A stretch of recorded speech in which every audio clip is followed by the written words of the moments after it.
निवडणुकीचं CCTV footage यापुढे फक्त 45 दिवसच ठेवणार। केंद्रीय निवडणूक आयोगाचा मोठा निर्णय। फुटेजचा दुरुपयोग होण्याची आयोगाला भीती। निर्णयावरनं राजकारण मात्र तापलं। –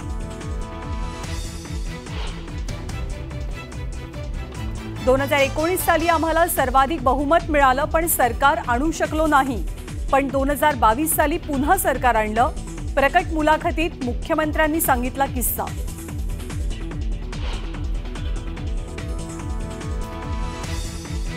आजच्याच दिवशी 3 वर्षांपूर्वी मॅरेथॉन योग केला।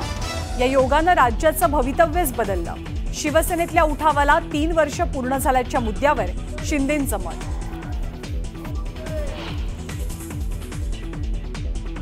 मुंबई जिल्हा बँकेचं संचालकपद स्वीकारण्यापूर्वी तेजस्वी घोसाळकर उद्धव ठाकरेंसह मुख्यमंत्र्यांनाही भेटणार असल्याची सूत्रांची माहिती। तर आपण ठाकरेंसोबतच असल्याचंही केलं स्पष्ट। मुंबईतील मराठी रंगभूमी दालन गुपचूप रद्द का केलं? स्थानिकांचा विरोध नसताना भाजप आमदारांना विरोध केला की बिल्डर मित्राला जागा देणार आहात?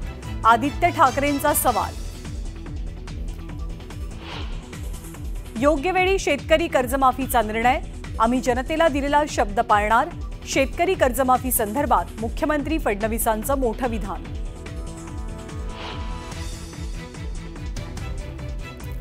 डोंबिवलीमधील 65 अनधिकृत इमारतींमधील 6500 नागरिक बेघर होण्याची भीती।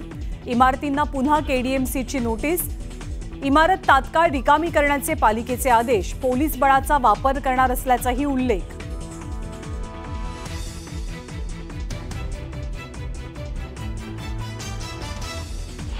इस्रायलचा इराणच्या अणुऊर्जा केंद्रावर जोरदार हल्ला। इराणनं केलेल्या हल्ल्यात ड्रोन ब्रिगेडचा कमांडर ठार झाल्याचा दावा, तर इराणचंही प्रत्युत्तर। विशाखापट्टणममध्ये पंतप्रधान मोदींचा तब्बल 5 लाख नागरिकांसोबत योगाभ्यास। आंतरराष्ट्रीय योग दिनानिमित्त मुख्यमंत्री फडणवीसांचाही पुण्यात वारकऱ्यांसोबत योग।